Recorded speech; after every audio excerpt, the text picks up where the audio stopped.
সিদ্ধ গাজরটা মিক্সারে গ্রাইন্ড করে নিয়েছি। এরপর আমি আটার মধ্যে দিচ্ছি। প্রথমে দিচ্ছি 2 চামচ রোল ময়দা, তারপর দিলাম 2 চামচ মৌরি, আর দিচ্ছি 1 চামচ কালো জিরে।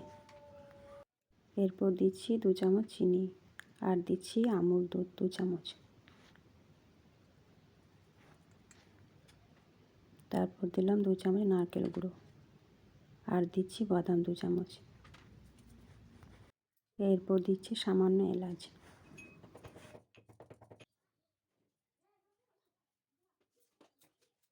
আর দিচ্ছি লবণ অল্প।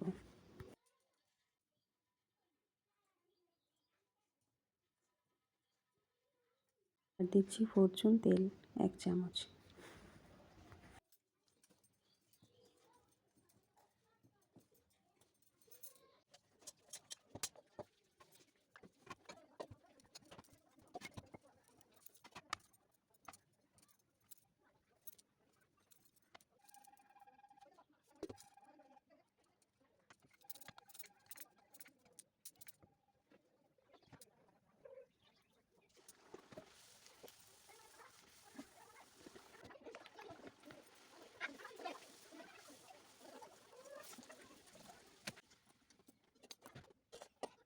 বন্ধুরা, এভাবে বানিয়ে নিন গাজরের লুচি।